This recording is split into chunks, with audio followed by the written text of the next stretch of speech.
ನಮಸ್ಕಾರ ಬಂಧುಗಳೇ. ಏನಂತಂದರೆ ಸೋಲಾರ್ ಕಂಪ್ನಿಲಿ ತುಂಬ ಇದೆ. ಅದರಲ್ಲೂ ಸಿ ಆರ್ ಐ ಕಂಪ್ನಿಗೆ ಅರ್ಜಿ ಹಾಕಿದಂಥ ಪಿರಿಯಾಪಟ್ಟಣ ತಾಲೂಕಿನ ಯಾವುದೇ ರೈತರಿಗೂ ಕೂಡ ಕಲೆಕ್ಷನ್ ಸಿಕ್ಕಿಲ್ಲ. ಓಕೆನಾ. ಅದ್ರ ಜೊತೆಗೆ ಇದೊಂದು ನೋಡಿ, ಇವರು ಬೋರ್ ತೆಗ್ಸಿದ್ದಾರೆ. ಬೋರ್ ತೆಗ್ಸಿ ಸಿ ಆರ್ ಐದು ಕಂಪ್ನಿದು ಬರುತ್ತೆ, ಕಲೆಕ್ಷನ್ ಸಿಗುತ್ತೆ, ಸೋಲಾರ್ ಫಿಟ್ ಮಾಡಿಕೊಡ್ತಾರೆ ಅಂತ ಅಂದ್ಬಿಟ್ಟು ಅವ್ರಿಗೆ ಏನು ದುಡ್ಡು ಕಟ್ಟಬೇಕಿತ್ತು ಆ ಸಬ್ಸಿಡಿ ಅಮೌಂಟನ್ನು ಉಳಿಕೆ ಹಣನೂ ಕೂಡ ಕಟ್ಟಿ 4-5 ತಿಂಗಳ ಮೇಲಾಗೈತೆ. ಆದರೆ ಪಿರಿಯಾಪಟ್ಟಣ ತಾಲೂಕಲ್ಲಿ ಯಾವುದೇ ರೈತರಿಗೂ ಕೂಡ ಬಂದಿಲ್ಲ. ಇವರು ಅದನ್ನು ನಂಬ್ಕೊಂಡು 1 ಎಕರೆ ಪಾಳು ಕೂಡ ಬಿಟ್ಕೊಂಡವ್ರೆ. ಬರ್ತಾರೆ, ಫಿಟ್ಟಿಂಗ್ ಮಾಡ್ತಾರೆ, ಏನಾದರೂ ಮಾಡ್ಬೋದು ಅಂತಂದ್ಬಿಟ್ಟು ಮಳೆ ಬಂತು ಅಂದ್ಬಿಟ್ಟು ಮಳೆಗೂ ಜೋಳ ಕೂಡ ಹಾಕಿಲ್ಲ. ಆಯಿತಾ, ಹೊಲ ಹಾಗೆ ಪಾಡ್ಬಿಟ್ಟವ್ರೆ. ರೈತರ ಪಾಡು ಕೇಳೋರು ಯಾರು? ಇದು ಒಂದು. ಓಕೆನಾ. ಇನ್ನೊಂದಿದೆ. ಸೊ ಇವ್ರು ನೋಡಿ, ಇವರು ಕಂಪ್ನಿ ಕಲೆಕ್ಷನ್ ಸಿಗುತ್ತಲ್ಲ ಅಂತ ಅಂದ್ಬಿಟ್ಟು ಗಿಡಗಳು ನರ್ಸರಿಯಿಂದ ಅಗ್ರಿಕಲ್ಚರ್ RTC ಎಲ್ಲ ಕೊಟ್ಟು ಗಿಡ ತಂದು ಗಿಡ ಎಲ್ಲ ನೆಟ್ಟಿದ್ದಾರೆ.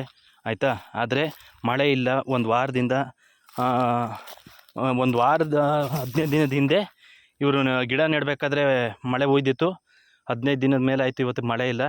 ನೀರು ಅಲ್ಲಿ ಇಲ್ಲಿ ತಂದು ಹಾಕ್ತಾ ಇದ್ದಾರೆ. ಬಟ್ ಆದರೆ ಏನೂ ಪ್ರಯೋಜನ ಇಲ್ಲ. ಓಕೆನಾ. ಈ ಗಿಡಗಳು ಹಾಳಾಯ್ತವೆ. CRI ಕಂಪ್ನಿಯ ಸೋಲಾರ್ ಫಿಟ್ಟಿಂಗ್ ಮಾಡೋಂಥ ವ್ಯವಸ್ಥಾಪಕರನ್ನ ಕೇಳಿದ್ರೆ ಅವ್ರು ಹೇಳ್ತಿದ್ದಾರೆ, ಈ ವಾರ ಬರ್ತೀವಿ, ನಾಳೆ ಬರ್ತೀವಿ, ಬರ್ತಾಯಿತೆ ಲೋಡು. ಸೊ ಈ ಥರದ ಅವಿವೇಕಿತನದ ವರ್ತನೆ ಈ ಥರ ಮಾಡ್ತಿದ್ದಾರೆ. ಅದ್ರ ಜೊತೆಗೆ ಕರೆಕ್ಟಾದ ಮಾಹಿತಿಗಳನ್ನ ಕೊಡ್ತಾಯಿಲ್ಲ ರೈತರಿಗೆ. ಇವಂಥ ಟೈಮಲ್ಲಿ ಬರ್ತೀವಿ ಅನ್ನೋದನ್ನು 6 ತಿಂಗಳಿಂದ ಬರ್ತೀವಿ ಅಂತ ಹೇಳ್ಬಿಟ್ಟು ಎಲ್ಲ ರೈತರ ಹತ್ರನೂ ಹಣನ ಮುಂಗಡವಾಗಿ ಕಟ್ಟಿಸ್ಕೊಂಡವ್ರೆ. ಓಕೆನಾ. ಆದರೆ ಕಲೆಕ್ಷನ್ ಮಾತ್ರ ಕೊಡ್ತಾಯಿಲ್ಲ.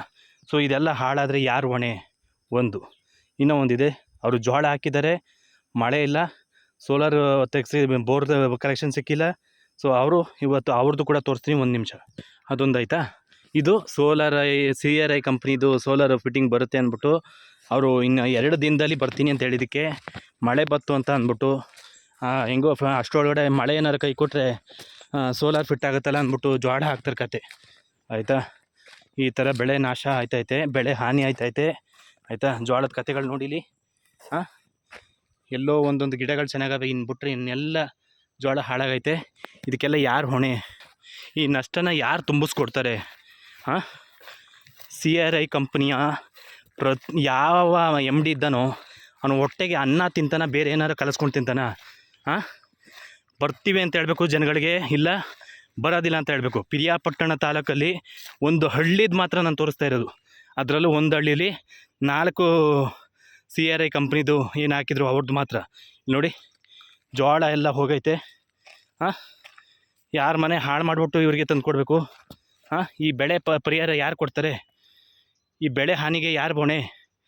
ಈ ಥರದ ಮೋಸದ ಕೆಲಸಗಳು ಮಾಡ್ತಾವ್ರಲ್ಲ CRI ಕಂಪ್ನಿಯ ಅಯೋಗ್ಯ, ಅವಿವೇಕಿ. ಬರ್ತೀವಿ ಅಂತ ಹೇಳಬೇಕು, ಇಲ್ಲ ಬರೋದಿಲ್ಲ ಅಂತ ಹೇಳಬೇಕು ಜನಗಳಿಗೆ. ಅದನ್ನು ಬಿಟ್ಟು ಫೋನ್ ಪಿಕ್ ಮಾಡಿಬಿಟ್ಟು, ಇಲ್ಲ ಬರ್ತಾಯಿತೆ ಗಾಡಿ ನಿಮ್ಮ ರೂಟು, ಇನ್ನು 2 ದಿನದಲ್ಲಿ ನಿಮ್ಮ ಕಡೆಯಿಂದ ಫಿಟ್ಟಿಂಗ್ ಮಾಡ್ತೀವಿ ಅಂತ ಅಂದ್ಬಿಟ್ಟು ಅವ್ರ ಮಾತನ್ನ ನಂಬಿ ಬೆಳೆ ಬೆಳೆದಂಥರು ಜೋಳ ಹಾಕ್ತೆ ಕುಂತಿರೋದ್ರಿಂದ ಬೆಟರ್. ಆದರೆ ಈಗ ಖರ್ಚು ಮಾಡಿ ಹಿಂಗೆ ಬೆಳೆ ಹಾಳಾಗೈತಲ್ಲ, ಇದಕ್ಕೆಲ್ಲ ಯಾರು ಹೊಣೆ?